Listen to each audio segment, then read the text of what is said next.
संचालक महोदय ने कहा कि यदि किसी की चप्पल मंदिर से खो जाती है तो वो दूसरे तीसरे की पहन करके चला जाता है।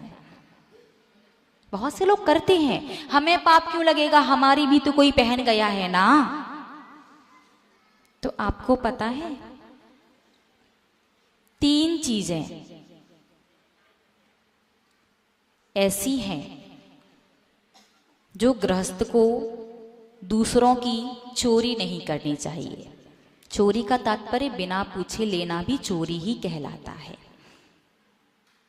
यदि आप बिना पूछे चोरी करके वो 3 चीजें लेकर के आओगे तो उसके ऊपर आने वाली हर दुर्घटना में आपका 60% का शेयर हो जाएगा। अब उसे जितना नुकसान होगा उसका 60% भुगतान कौन करेगा? कौन करेगा? जो वो 3 चीजें लेकर के गया होगा। उसके जीवन में आने वाली हर दुर्घटना, हर अशुभ, हर अमंगल का 60% आपको देना पड़ेगा। वो 3 चीजें कौन कौन सी हैं?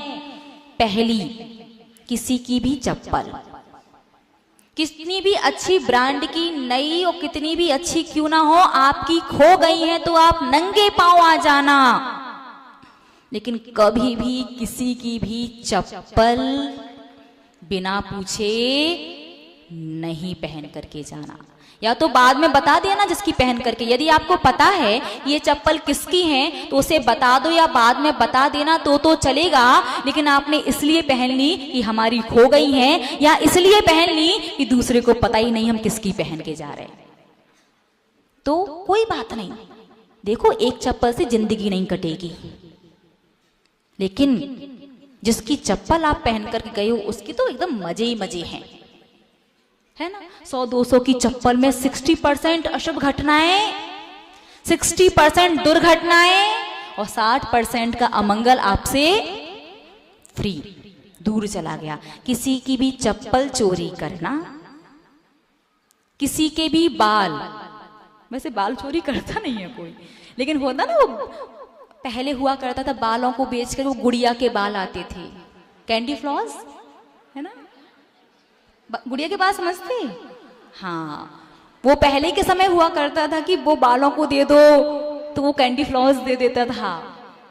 तो शायद कभी चोरी कर लिए हो आपने किसी के घर के, तो किसी की भी चप्पल, किसी के भी बाल और किसी के पुराने कपड़े, यदि ये 3 चीज आप लेकर के आते हैं, बिना पूछे चोरी करते हैं, एक तरीके से कह सकते हैं, तो उसका 60% अशुभ हर चीज में आपका सहभागिता हो जाती है। तो कभी नहीं चुराना, नंगे पांव जाना चलेगा, और घर पर जाकर के सबसे सस्ती से सस्ती चप्पल खरीद लेना, वो भी चल जाएगा, लेकिन चोरी नहीं करना। और करना हो तो देख लो भैया अपना अपना, ठीक है ना।